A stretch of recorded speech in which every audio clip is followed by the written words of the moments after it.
Alors l'enjeu de ces essais, qu'on mène depuis plusieurs années, c'est d'intégrer l'utilisation des digestats, qui sont des produits organiques, pour optimiser la fertilisation azotée et réduire le poste de charge sur les engrais minéraux.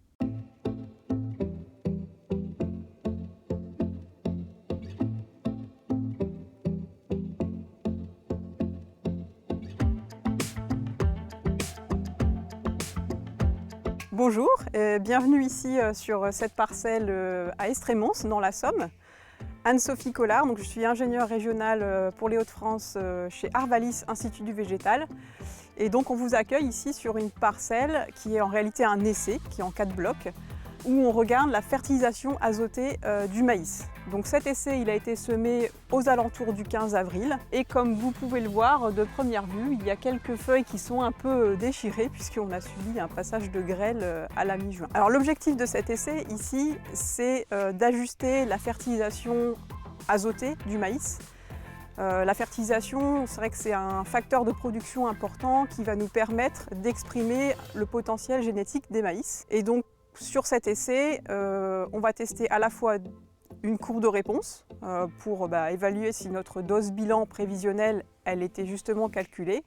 Et parmi les modalités testées, ici cette année et pour la deuxième année consécutive où l'on met en place ce protocole dans la région, on a testé des digestats. Alors les digestats c'est quoi? C'est un produit résiduaire organique qui va nous permettre de réduire la fertilisation minérale et donc de permettre des économies majeures sur le poste de fertilisation du maïs. Ce digestat il vient d'une unité de méthanisation qui est à une quinzaine de kilomètres d'ici et donc on ira voir plus tard des parcelles sur lesquelles il a été apporté avant le semis.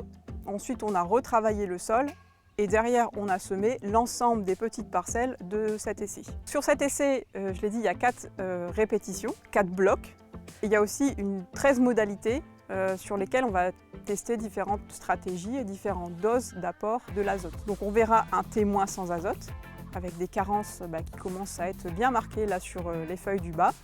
Une courbe de réponse à l'azote, donc la dose X qui est notre dose prévisionnelle qu'on a calculée en amont de la mise en place de cet essai par rapport à un objectif de rendement qu'on pense pouvoir atteindre dans le contexte de l'année. Et donc une courbe de réponse qui va de X moins 80, c'est-à-dire qu'on a soustrait 80 unités d'azote à la dose prévisionnelle, X moins 40, X plus 40 et X plus 80. Et donc à cette courbe de réponse, on va comparer des modalités où on a apporté une dose de digestat. Le digestat il a été analysé avant d'être apporté pour qu'on puisse connaître vraiment sa valeur amendante, que ce soit en azote, phosphore ou potasse.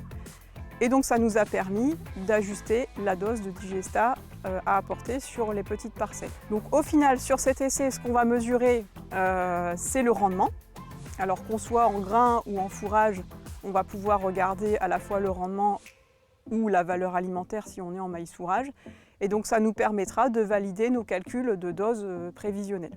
Alors l'objectif d'ajuster la fertilisation azotée sur les maïs et de travailler les digestats, il est double. C'est à la fois de faire des économies sur l'azote minéral en substituant une partie de la dose totale qu'on a à apporter par de l'organique, donc qui est apporté avant le semis.